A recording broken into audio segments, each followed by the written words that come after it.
Então a China, eles têm uma experiência, né? Eles já foram a maior potência econômica do mundo, né? Então o que a China quer demonstrar para o mundo é que ela não quer, e eu acredito, ela não quer ser hegemônica. A ordem mundial unipolar, liderada pelos Estados Unidos, você querendo bem ou mal, ele estabeleceu um equilíbrio no mundo. Então, no continente asiático, a maior preocupação da China sempre foi o Japão.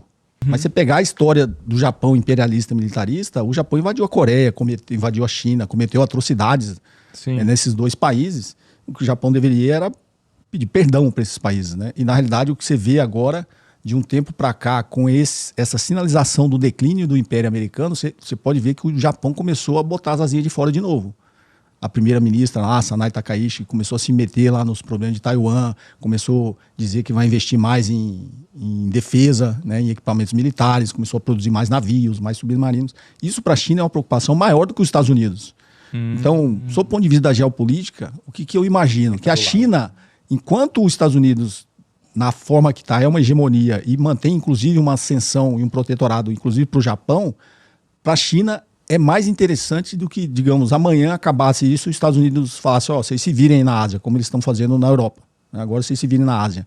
Aí vai começar uma corrida armamentista do Japão e a China vai ter que reagir. Os Estados Unidos, por mais que tenha toda essa agressividade, exerça toda essa pressão, essa coerção econômica, os Estados Unidos nunca invadiu a China, né? O Japão já invadiu a China várias vezes. Já matou milhões de chineses, cometeram massacres lá, né? Então a China tem, na sua memória histórica, essa preocupação muito maior do que com o Japão. Inclusive, os Estados Unidos deixou com que a China tivesse ascensão, porque a China, na época, lá na década de 80, 70, 80, a China tinha muito mais preocupação com a Rússia do que com os Estados Unidos, porque a Rússia faz fronteira com a China. Perfeito. Então, se você pegar lá nas preocupações do Mao Tse-tung e do próprio Deng Xiaoping, quando eles falavam que eles iam continuar investindo, nem que fosse o mínimo em defesa, é porque eles tinham uma preocupação com a Rússia, de ser invadida pela Rússia, e não pelos Estados Unidos. Então, você vê como é a geopolítica, né? E os Estados Unidos, por um outro lado, também deixou com que a China tivesse ascensão, porque para os Estados Unidos era interessante que a China fizesse um contraponto ali no continente, na Eurásia ali, com a Rússia, né?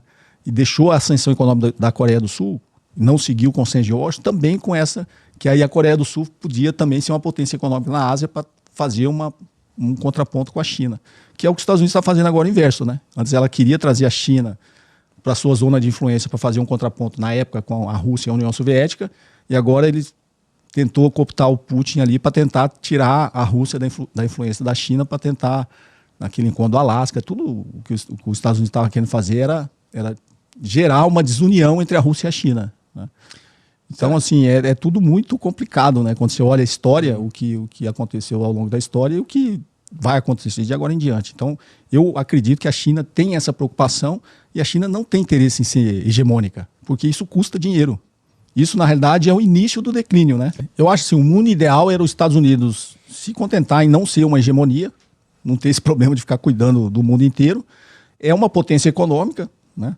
O problema é que os Estados Unidos ele não distribui a riqueza dentro do território americano. Os Estados Unidos, como a potência econômica que é, e se ele distribuísse melhor a riqueza, ele não precisaria se preocupar com o resto do mundo, né? Ele é capaz de gerar prosperidade na sociedade como um todo.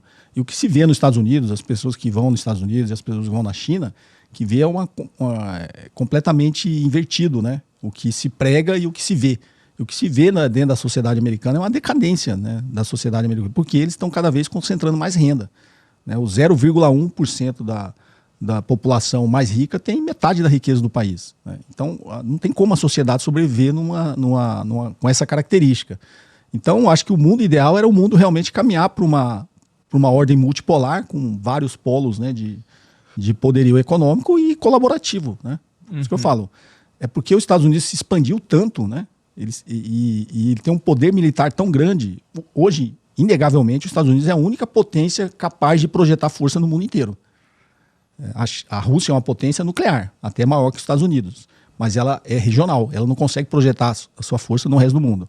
A China, a mesma coisa, é uma potência militar muito grande, mas regional, ela não é capaz de projetar força para o resto do mundo. Os Estados Unidos não, tem 800 bases no resto do mundo, ele deflagra uma guerra em qualquer parte do mundo na hora que ele quiser, né?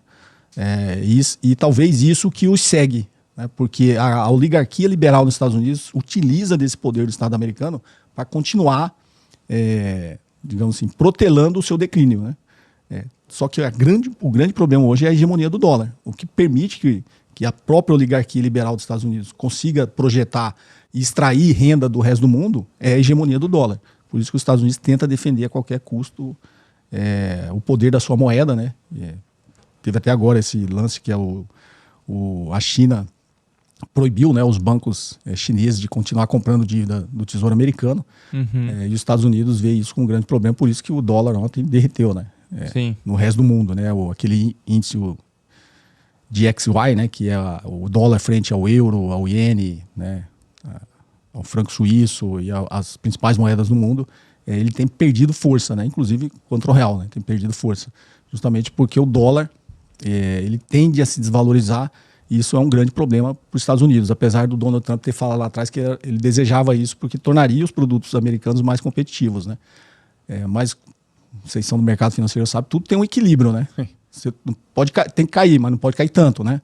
Mas você fala, agora tem que subir, mas não pode subir tanto. Tem que ter um certo equilíbrio, porque você gera o sistema financeiro é tão intrincado, né? Que você gera uma série de problemas com essa queda, essa desvalorização do dólar e o problema do Japão também, que agora está muito premente, né?